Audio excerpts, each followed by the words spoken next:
Did you know that Chevrolet's most iconic engine was also one of its most misunderstood engines? The 396 wasn't just a big block. It was confusing, controversial, and constantly evolving. One year it was a 396, the next it was a 402, but the badge didn't change. People claimed it was banned, underrated, even hidden from NASCAR. But is there any truth to these allegations? Well, stick around to find out. In 1965, Chevrolet decided to do something bold. It dropped a brand new big block V8 halfway through the model year. This wasn't just any engine.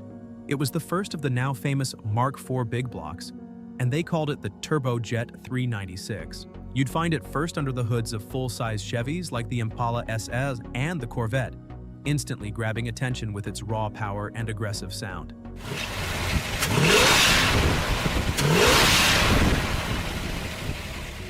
This was Chevy setting the tone for the muscle car era. The 396 was officially rated at 375 horsepower in its high-performance L78 version, but most gearheads knew it pulled harder than the numbers suggested. It was a 396 cubic inch or 6.5 liter V8 with 4-bolt main bearings for durability, a forged steel crankshaft for high RPM abuse, and beefy rectangular port cylinder heads that made it breathe better than anything Chevy had done before. This engine was loud, fast, and designed to embarrass anything lining up next to it at a red light. The compression ratio hit 11:1, which meant it needed premium fuel but delivered serious performance in return. It redlined near 6,500 revs per minute, which was impressive for a big block at the time. And while earlier W-Series big blocks like the 409 had paved the way, the 396 introduced a totally new engine architecture that would eventually evolve into Chevy's most famous big blocks. The engine was a marketing win too. Chevy slapped Turbojet 396 badges on the fenders, which sounded futuristic and intimidating. It worked. Sales for big engine SS models started to rise, and other divisions at GM started taking notes. This wasn't just a new engine, it was the start of a movement. And soon, that movement would explode into multiple personalities, each designed for a different kind of driver.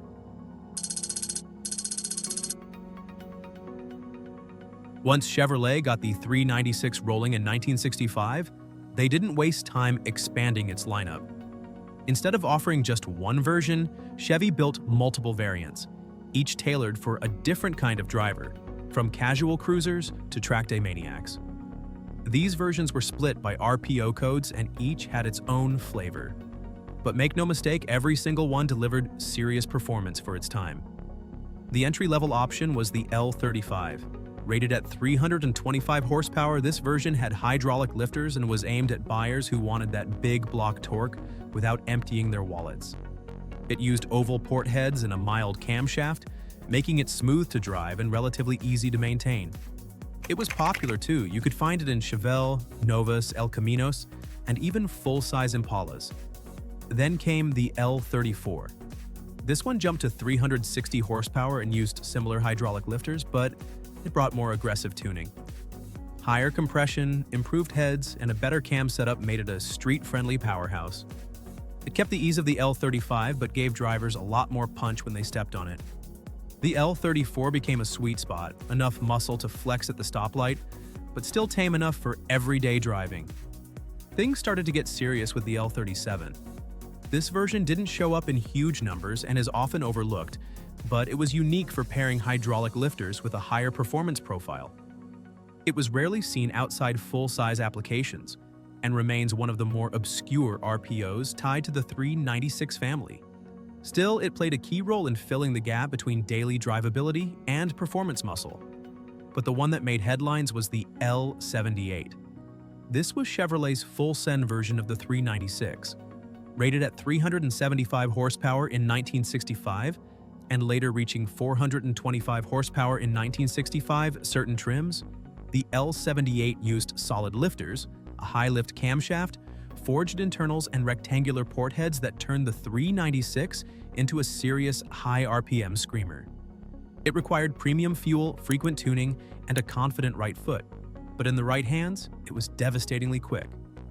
Quarter-mile times in properly prepped cars dipped into the low 13s, which, in the late 60s was no joke. The L-78 gave street racers the confidence to take on Hemis and 428 Cobra jets, and it became a cult favorite in the muscle car world. It wasn't cheap and it wasn't forgiving, but it delivered a level of performance that most factory cars couldn't touch without serious modifications.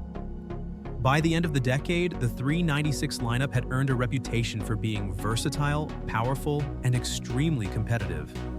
Chevrolet had created a complete menu of monstrous engines, and car buyers loved it.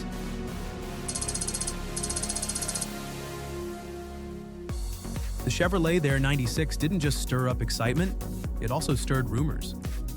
Over the years, a strange narrative formed around it.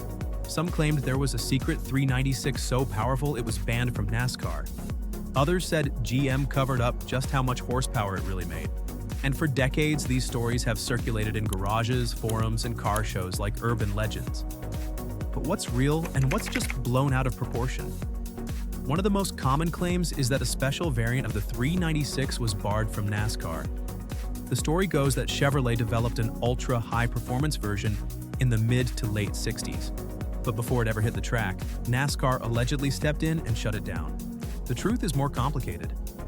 Chevrolet had pulled out of official factory-backed racing by 1963 because of GM's corporate racing ban.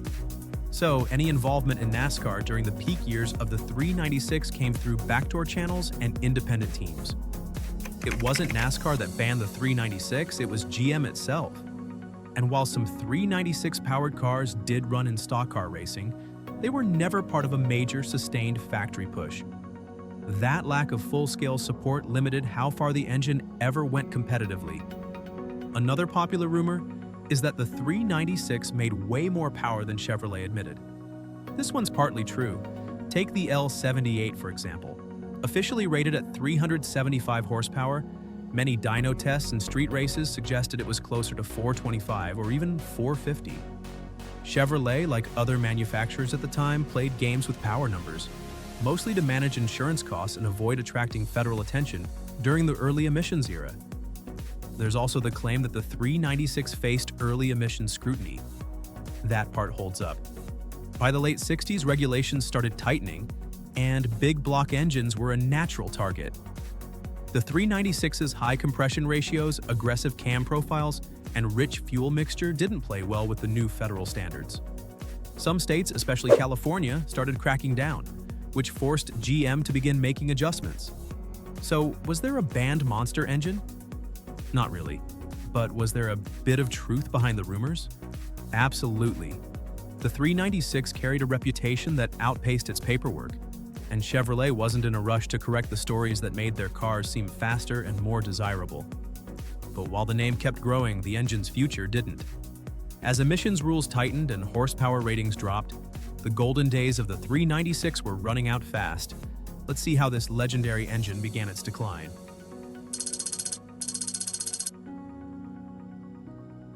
By 1970, the 396, now technically a 402, was beginning to feel the pressure. The muscle car market was changing fast, and it wasn't just about gas prices or insurance. Federal emissions regulations were starting to reshape the entire performance landscape.